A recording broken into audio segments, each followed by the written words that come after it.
जी, अस्सलाम वालेकुम। उम्मीद है कि आप तमाम दोस्त खैरियत से होंगे।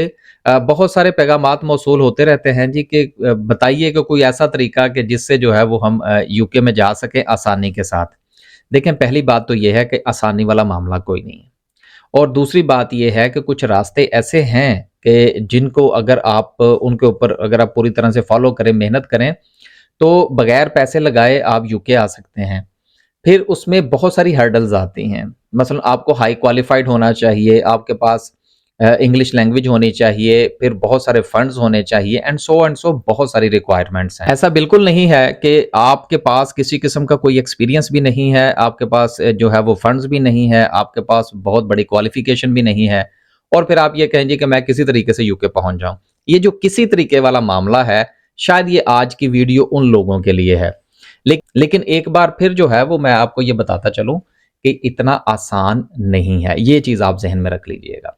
आज हम बात करेंगे यूके के चैरिटी वीज़ा के हवाले से कि ये चैरिटी वीज़ा होता क्या है, इसका फ़ायदा क्या है, इसके नुकसानात क्या हैं और आया कि अगर हम इस रूट को इख्तियार करते हैं तो इसका हमें कुछ फ़ायदा हो सकता है या नहीं। पहली बात, आप ये समझ लीजिए कि ये चैरिटी वीज़ा है क्या? जिस तरह से आप यूँ समझ लीजिए कि पाकिस्तान में मुख्तलिफ़ किस्म के इदारे हैं, जिस तरह से ईदी हो गया, छिपा वाले हो गए, सैलानी वाले हो गए, या जमात इस्लामी की अल खिदमत फाउंडेशन हो गई, ठीक है ना? ये इस किस्म की जो इदारे हैं, ये क्या करते हैं? इन्होंने एक तो उनके मुलाजिम वो होते हैं जिनको इन्होंने पक्का मुलाजिम रखा होता है, ये उसको पे करते हैं उनको, जो कि इनके पास डोनेशंस इकट्ठे होते हैं, वो वहाँ से ये अपने उन मुलाज़िमीन की तनख्वाहें देते हैं और दूसरे इनके होते हैं रज़ाकार। अब ये रज़ाकार क्या करते हैं कि ये नॉन पेड होते हैं और ये फलाही कामों में हिस्सा लेते हैं और इनको किसी भी किस्म की जो है वो तनख्वाह नहीं दी जाती। बिल्कुल समझ आ गई बात? अब इसी तरह से यूके के अंदर बहुत सारी चैरिटीज़ हैं। पाकिस्तान में तो चैरिटीज़ कम है ना, लेकिन यूके के अंदर इंतहा की जो है ना वो चैरिटीज़ हैं। अब इनका भी यही काम होता है। इनके भी दो तरह के मुलाजिम होते हैं। एक वो मुलाजिम होते हैं जिनको ये पे करते हैं और एक वो मुलाजिम होते हैं जो कि रजाकाराना तौर पर इनके पास वॉलंटियर करते हैं। अब वॉलंटियर के लिए इनको बाज़-औक़ात जो है वो शॉर्टेज का सामना करना पड़ता है, क्योंकि अगर इनको शॉर्टेज का सामना ना करना पड़ता हो तो ये वीज़ा कैटेगरी इंट्रोड्यूस ना करवाई जाए। ये बात हमेशा याद रखिएगा कि इंट्रोड्यूस वीज़ा कैटेगरी वही करवाई जाती है जिसकी ज़रूरत होती है। नहीं तो बहुत सारी वीज़ा कैटेगरीज़ जो हैं वो इन्होंने इंट्रोड्यूस करवाई, बाद में बंद कर दी, तो ये भी कर देते, लेकिन अभी तक ऐसा नहीं है। अब होता क्या है कि यहाँ का जो एम्प्लॉयर है, यहाँ की जो चैरिटी है, ये आपको हायर करती है बैरून मुल्क से। इंडिया से हो सकता है, पाकिस्तान से हो सकता है, किसी भी दूसरे मुल्क से हो सकता है।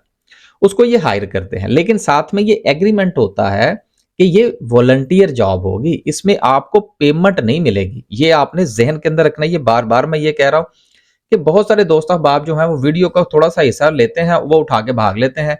वो फिर 6 दिन के बाद उनको पता लगता है कि ओहो हो! ये बात तो जी कुछ और हो रही थी और फिर वो जो है वो इन्फॉर्मेशन लेते फिरते हैं, लेकिन उनको समझ नहीं आता। तो अब आप ये करना आपने कैसे है? अब यूके के अंदर चैरिटीज़ की जॉब्स जो हैं वो एडवर्टाइज़ होती हैं मुख्तलिफ वेबसाइट के ऊपर। आप वो जॉब ढूँढेंगे, जॉब ढूँढने के बाद आप उसको उसमें अप्लाई करेंगे। अगर आप उसमें क्वालिफ़ाई कर जाते हैं, तो इसका फ़ायदा क्या है? फ़ायदा ये है कि आपको 1 साल के लिए स्टे जो है वो यूके के अंदर मिल जाएगा। आप अपने बच्चों को भी साथ लेके आ सकते हैं, अपनी फ़ैमिली को लेकर आ सकते हैं। आपके बच्चे जो हैं वो जितनी देर आप यहाँ पर यूके में रहेंगे, वो फ्री स्कूल्स के अंदर पढ़ सकते हैं। ये आपने ज़हन में रखना है। फिर जो जो चैरिटी जो है वो आपको बुलाएगी, उस चैरिटीज़ में जो है वो आपको रहने के लिए रिहाइश भी देंगे, वो आपको खाने-पीने का भी बंदोबस्त करेंगे आपके लिए, लेकिन जो नेट पेमेंट होती है वो आपको नहीं करेंगे, ये आप ज़हन में रखिएगा। अब इसका ये तो 2-3 हमने मोटे-मोटे से फ़ायदे देख लिए। अब बड़ा फ़ायदा क्या है?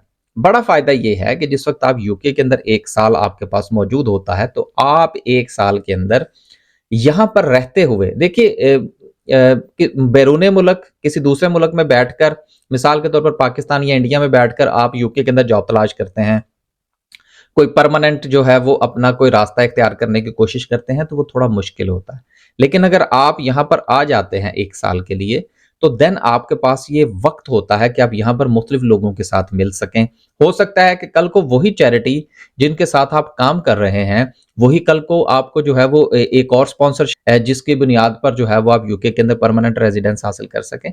तो ये बाहर ये कहना कबलज वक्त है, लेकिन फायदा आपको ये होगा कि 1 साल का वक्त होगा आपके पास यूके के अंदर रहकर अपने लिए मजीद रास्ते जो है वो ढूंढना।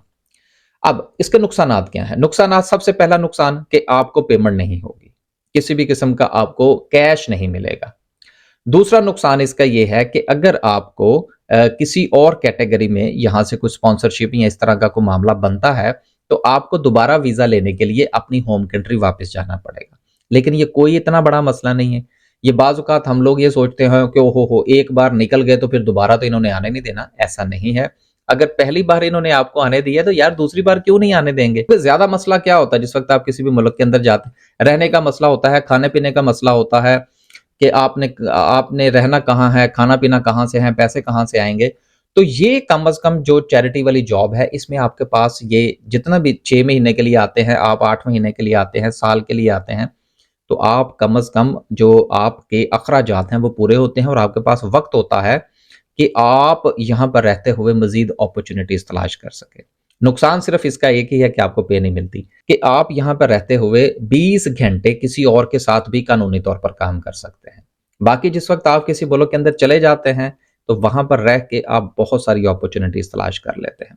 तो मैं ये समझता हूँ कि अगर आप कम पढ़े लिखे हैं, अगर आपके पास अंग्रेज़ी जो है वो नहीं है, आपके पास कुछ बहुत बड़ी क्वालिफ़िकेशन नहीं है, तो मेरा ख़्याल है कि एज़ ए एक्सपीरियंस आप इसको समझ लीजिए कि एज़ ए एक्सपीरियंस अगर आप इस वीज़े को अप्लाई करें, थोड़ी-सी मेहनत करें, तो इसमें चांसेज़ हैं कि आपको एक अपॉर्च्युनिटी मिले कि आप कोई 1 साल जो है वो यूके के अंदर आके गुज़ारें, और कुछ नहीं तो कम से कम आपको यहाँ के लाइफ़स्टाइल का पता लग जाएगा। आपको जो आपको ये पता लग जाएगा कि यानी आपने इस मुल्क में रहने के लिए मज़ीद कोशिश करनी है या नहीं करनी। तो बहुत सारे फ़ायदे हैं बहरहाल इसके। 1 साल जो है वो तो आँख जो है वो झपकते गुज़र जाता है।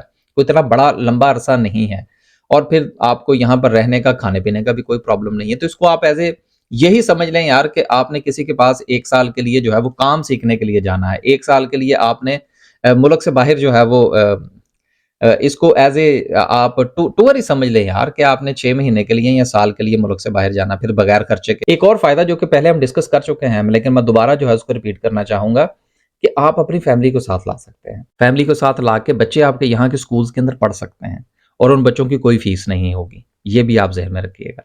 तो ये इसके फ़ायदे मैं समझता हूँ ज़्यादा है, और इस किस्म का रिस्क लेने में कोई मुज़ायका नहीं। सिर्फ़ फ़र्क क्या है कि आपको मेहनत करनी पड़ेगी, जॉब ढूँढनी पड़ेगी, और जो चैरिटीज़ हैं बहुत आसान है। अब गूगल के ऊपर जाएँ, गूगल के ऊपर लिखें चैरिटीज़ इन यूके, चैरिटीज़ आ जाएँगी। उन चैरिटीज़ में देखें स्पॉन्सरशिप लाइसेंस किनके पास है, उनको उनको आप सर्च करें, सर्च करने के बाद उनकी जॉब्स हैं, उनके ऊपर अप्लाई करें, तो इंशाअल्लाह ताला आपका जो अपना इंटरेस्ट शो करें, तो इंशाअल्लाह आपकी सूरत-ए-हाल जो है वो कहीं न कहीं बन जाएगी।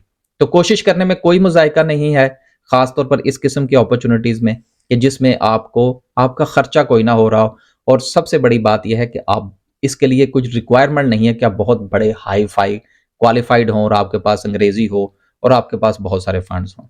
तो उम्मीद करते हैं कि आज की इस वीडियो से भी आपको कुछ फ़ायदा होगा। आखिर में सिर्फ मैं ये गुज़ारिश करता चलूँ कि हम कोई एजेंट नहीं हैं, और हमारा काम जो है वो सिर्फ़ और सिर्फ़ इन्फॉर्मेशन प्रोवाइड करना है। अल्लाह हाफ़िज़।